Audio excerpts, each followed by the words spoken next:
গোলাপ গাছে ফুল ফুটে যাওয়ার পর কি কি যত্ন নেওয়া দরকার চলো দেখে নেওয়া যাক। প্রথমে ফুল ফুটে ঝরে যাওয়ার আগে ডালের ঠিক একটু নিচু অংশ করে কেটে ফেলতে হবে।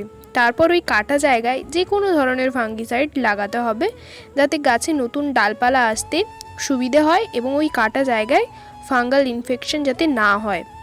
আমি এখানে হলুদ আর অ্যালোভেরা ইউজ করেছি। আপনারা চাইলে এর পরিবর্তে স্যাপ ফাঙ্গিসাইডও ইউজ করতে পারেন, ওটিও খুব ভালো কাজ দেয়।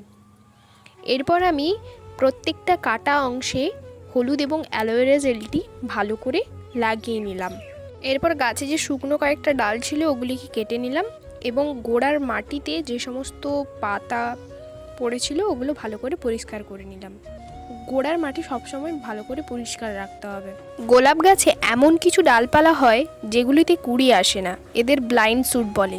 এগুলি প্রধানত ওই গাছের গোড়ার দিকেই হয়ে থাকে, তো ওগুলিকে কেটে ফেলতে হবে, নাহলে গাছের গ্রোথ ভালো হবে না।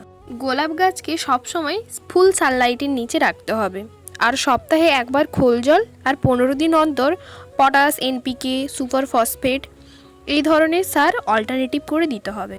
মাটিতে যেহেতু ভেজা ছিল তাই একটু কুড়ে 1 চামচের মতো সিঙ্গেল সুপার ফসফেট আমি এখানে ইউজ করেছি। আজকের জন্য এটুকুই। ভিডিওটি ভালো লাগলে একটি লাইক করবেন। টাটা সবাইকে, হ্যাপি গার্ডেনিং।